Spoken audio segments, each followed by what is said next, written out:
Good morning everyone. आज की जो हमारी क्लास है उसमें हम एसिडिन टेडपोल लार्वा के आवास और लक्षण के बारे में पढ़ेंगे। देखिए, सबसे पहले मैं समुद्र की अगर बात करूं तो हम समुद्र में जानते हैं ऊपर की ओर प्रकाश, नीचे की ओर अंधेरा, बीच में क्या होता है, मध्यम प्रकाश होता है। प्रारंभ में जो ये लार्वा होता है यह प्रकाश धनात्मक और भू ऋणात्मक होता है।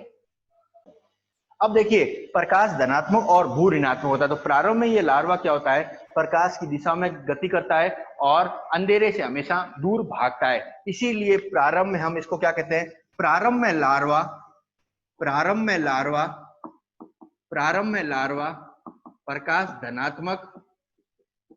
धनात्मक व भू ऋणात्मक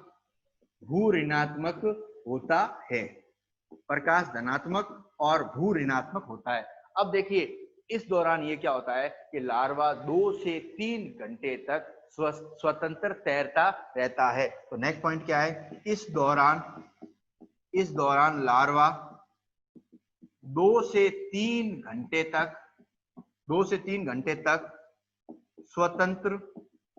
स्वतंत्र तैरता रहता है।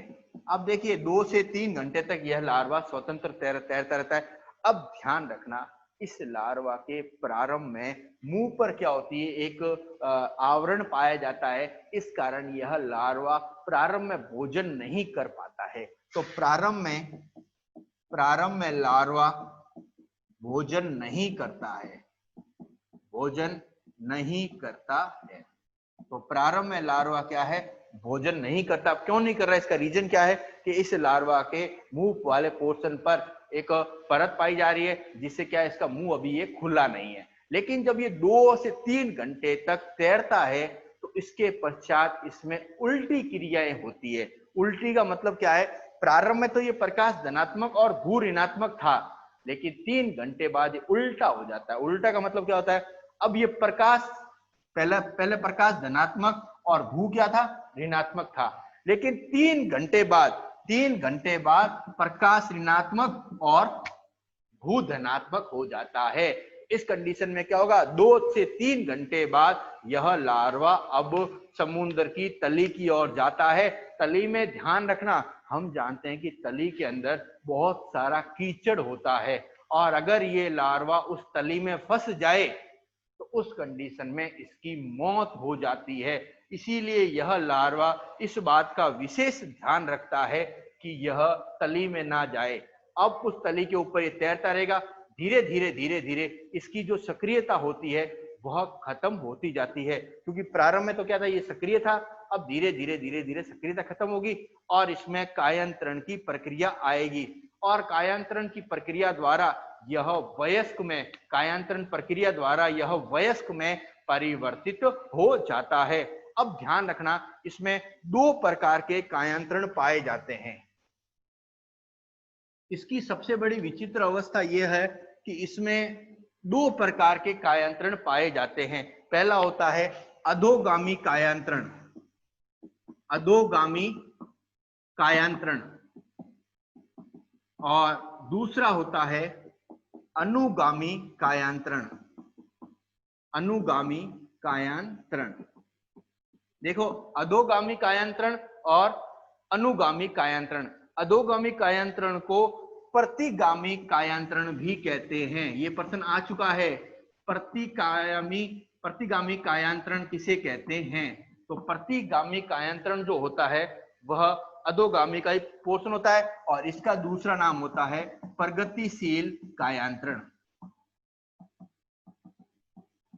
अब देखिए, इन दोनों कायांतरण प्रक्रियाओं में क्या अंतर है, पहले इसको समझ लीजिए। देखिए, दोनों ही कायांतरण प्रक्रिया में जब वयस्क अवस्था में एक लार्वा वयस्क में परिवर्तित होता है तो वो उसमें लगभग इन दोनों में से एक ही अवस्था पाई जाती है। अब होता क्या है, अधोगामी कायांतरण के अंदर उस लार्वा में विशेष भाग जैसे पूंछ आदि जो विशेष अंग होते हैं उनका हमेशा ह्रास होता है, लुप्त होता है।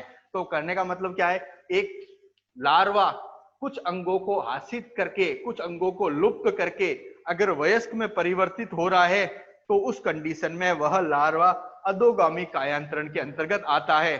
लेकिन एक दुर्बल लार्वा बिना किसी अंग को लुप्त किए वयस्क में परिवर्तित हो रहा है, अर्थात अपनी प्रगति करता है, डेवलप कर रहा है, तो उस कंडीशन में प्रगतिशील कायांतरण होता है। तो कहने का मतलब एक कंडीशन में तो क्या है कि लार्वा के अंगों का लुप्त होना जिससे वो वयस्क में परिवर्तित हो जाए, अधोगामी। दूसरा मतलब क्या है, अंगों को लुप्त किए बिना वयस्क में परिवर्तित हो रहा है, तो वह प्रगतिशील कायांतरण कहलाता है। अब अगर अपन पहला पॉइंट पढ़ते हैं, अधोगामी कायांतरण।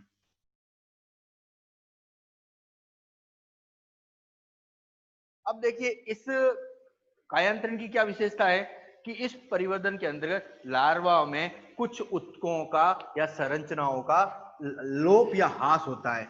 इस कायांतरण में नोट करते रहिएगा, इस कायांतरण में लार्वा में, इस कायांतरण में लार्वा में कुछ ऊतक एवं संरचनाओं का ह्रास या लुप्त होता है, ह्रास या लुप्त होता है। ये इसकी सबसे बड़ी विशेषता है। अब इसकी सबसे बड़ी विशेषता क्या होती है कि इसमें लार्वा में पूंछ पाई जाती है। अब हम जानते हैं कि पूंछ का कार्य क्या होता है, तैरना। लेकिन हम जानते हैं, जब हमने हर्डमानिया का एक नामांकित चित्र आपने पढ़ा था, तो आपने देखा था कि हर्डमानिया में किसी भी प्रकार का कोई भी पूंछ पाई नहीं जाती है।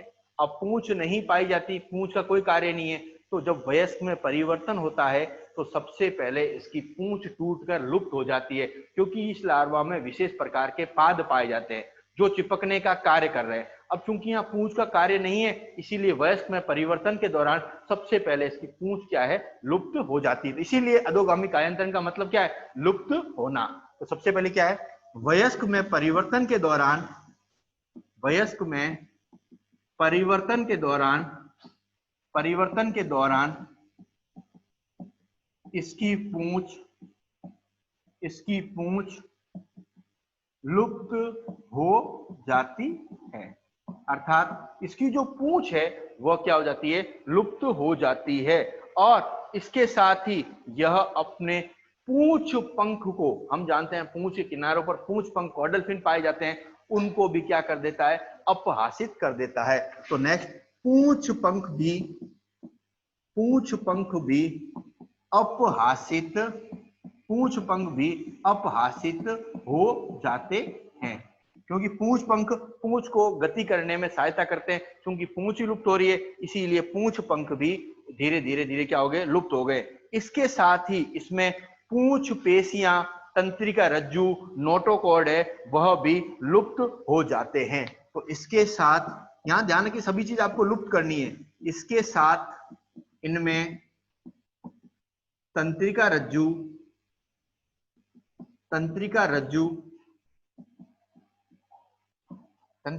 के बाद नेक्स्ट है नोटोकॉर्ड। तंत्रिका रज्जु, नोटोकॉर्ड आदि भी क्या हो जाते हैं, लुप्त हो जाते हैं, आदि भी लुप्त हो जाते हैं।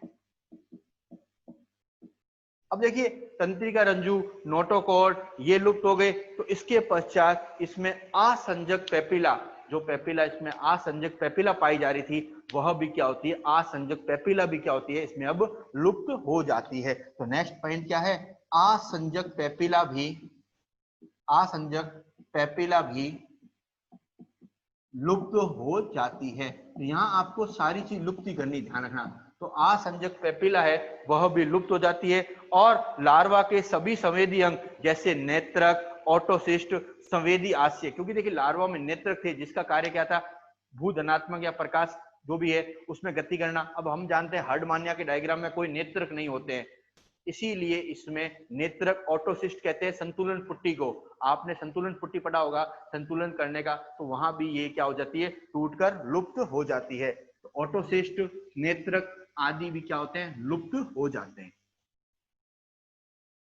तो नेक्स्ट सबसे बड़ी इसकी विशेषता क्या है कि इस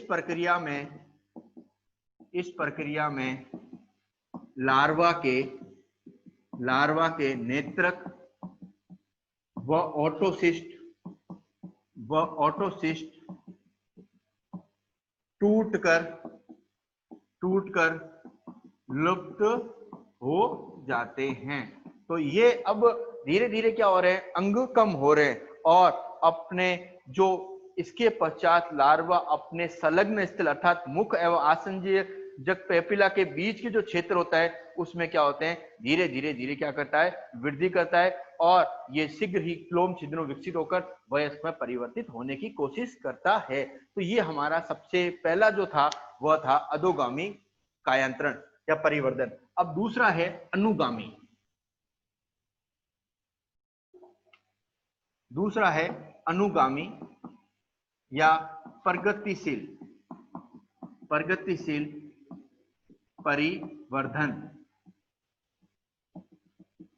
अब देखिए अधोगामी या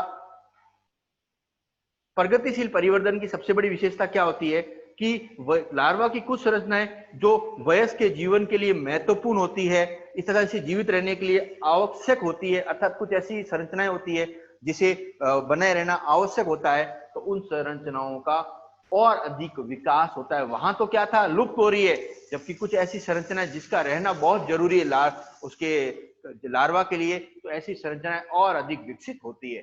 तो लिखिए कुछ संरचनाएं वयस्क के जीवन के लिए अति आवश्यक होती है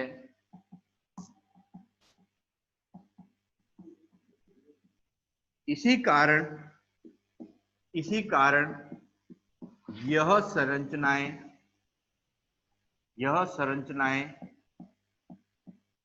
इस परिवर्धन में और अधिक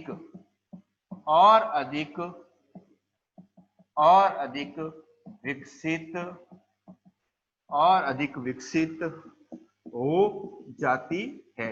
तो कहने का मतलब क्या है कि ये और अधिक विकसित हो जाती है। तो अब देखिए सबसे बड़ी विशेषता क्या है कि इसका जो प्रारंभिक शरीर कहते हैं वह इस प्रकार का होता है। अब जैसे देखिए पूंछ लुप्त हो गई है, धीरे धीरे पूंछ लुप्त हुई है, तो इसका शरीर है वह धीरे धीरे नाशपति के आकार का हो जाता है। तो सबसे बड़ा पॉइंट पहला यही है,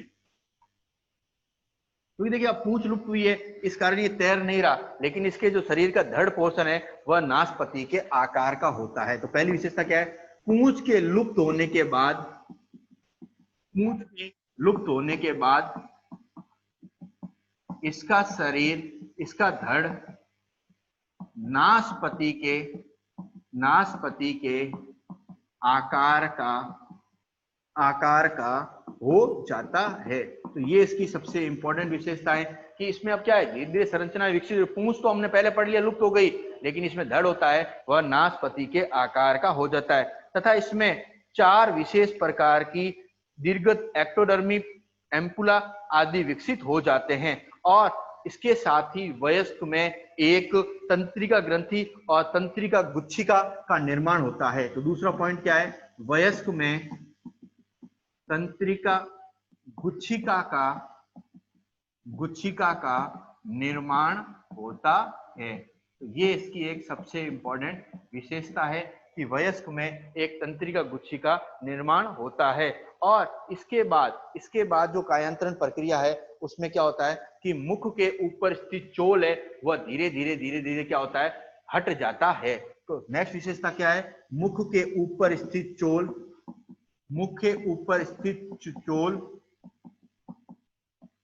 धीरे धीरे अवशोषित हो जाता है। तो मुख के ऊपर स्थित जो चोल है वह क्या है, धीरे धीरे अवशोषित हो जाता है, जिसके फलस्वरूप मुख है वो खुल जाता है और ये सीलिरी विधि द्वारा, पक्षमावी विधि द्वारा भोजन ग्रहण करता है। अब ध्यान रखना, भोजन करना अब ये प्रारंभ करेगा, प्रथम में नहीं हुआ, अब ये भोजन करना प्रारंभ कर देगा। तो क्या है, मुख के ऊपर स्थित आवरण के हटने से अब यह सीलियरी विधि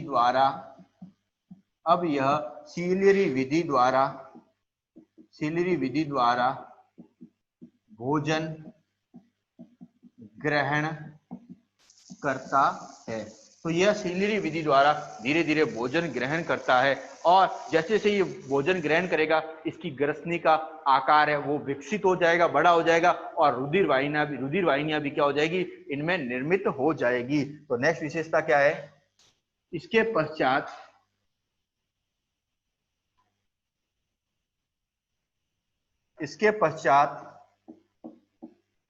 इसमें ग्रसनी का आकार बढ़ जाता है व रुधिर वाहिनियां भी